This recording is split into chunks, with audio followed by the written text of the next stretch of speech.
السلام علیکم ورحمۃ اللہ وبرکاتہ۔ آج میں آپ کو تیمم کے بارے میں کچھ معلومات دوں گا کہ تیمم کرنے کا طریقہ کیا ہے، تیمم کن چیزوں سے کرنا ہے، اور اسی طریقے سے تیمم کرنا کب جائز ہے، تیمم کرنے کی نیت کیا ہے، تیمم میں کتنی چیزیں فرض ہیں۔ تو آپ سے گزارش ہے کہ اس کلپ کو مکمل دیکھیں اور تیمم کے مسائل کو صحیح طریقے سے سمجھیں، اور اگر کبھی ضرورت پڑے تیمم کرنے کی تو انہی مسائل کی روشنی میں آپ تیمم کریں۔ سب سے پہلے ہم سمجھتے ہیں کہ تیمم کرنے کا طریقہ کیا ہے، اور تیمم اگر کبھی کرنے کی ضرورت پیش آ جائے تو تیمم ہم کیسے کریں گے۔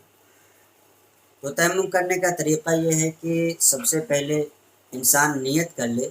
کہ میں تیمم کر رہا ہوں پاکی حاصل کرنے کے لیے، یا وضو کی نیت سے تیمم کر لے، اور اس کے بعد اپنے دونوں ہاتھوں کو کشادہ کر کے زمین پر مارے یا مٹی پر مارے، یا اسی طریقے سے جو مٹی کی جنس سے ہو اس چیز سے تیمم کی جا سکتی ہے، اس پر ہاتھ مارے، اور اگر زیادہ گرد لگ جائے تو اس کو جھاڑ لیا جائے۔ جھاڑنے کے بعد پھر تیمم میں جو ہے دو ہی چیزوں پر مس کیا جاتا ہے، ایک تو پورے چہرے پر مسا کرنا ہے، چاہے وہ مرد ہوں یا عورت ہوں، سب کو دونوں ہاتھوں کو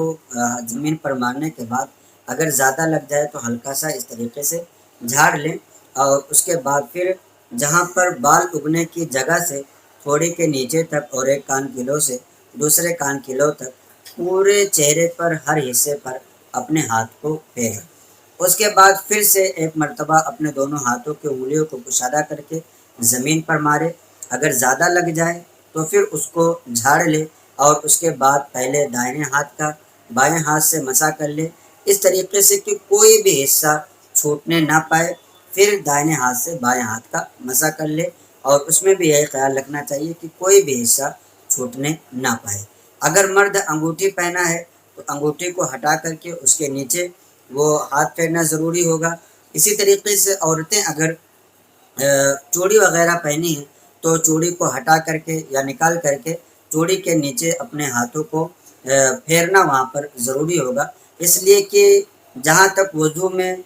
ہاتھوں کو دھونا فرض ہے، اسی طریقے سے تیمم میں بھی اتنے ہی حصے پر پورے حصے پر مسا کرنا یہ ضروری ہے۔ تو تیمم میں تین چیزیں فرض ہیں، پہلی چیز یہ ہے کہ نیت کرے، دوسری چیز یہ ہے کہ پورے چہرے کا مسا کرے، تیسری چیز یہ ہے کہ اپنے دونوں ہاتھوں کا مسا کرے۔ یہی تین چیزیں ہیں، اور ایک چیز آپ یاد رکھیں کہ چاہے وہ غسل کا تیمم ہو یا وضو کا تیمم ہو، دونوں کے تیمم کا ایک ہی طریقہ ہے، اور اگر کوئی ناپاک ہو تو ایک تیمم کرے گا تو وضو کا تیمم بھی اسی سے ہو جائے گا، یعنی وضو کا تیمم اور غسل کا تیمم ایک ہی ہے۔ اگر کبھی ایسی صورت پیش آئے کہ پانی نہیں مل رہا ہے، یا کسی کو بیماری بہت زیادہ ہے کہ اگر پانی استعمال کرے گا تو پھر ایسی صورت میں بیماری کے بڑھ جانے کا خطرہ ہے، یا پانی کو استعمال کرے گا تو اعضائے وضو میں سے کسی عضو کے تلف ہو جانے کا خطرہ ہے، تو ایسی تمام صورتوں میں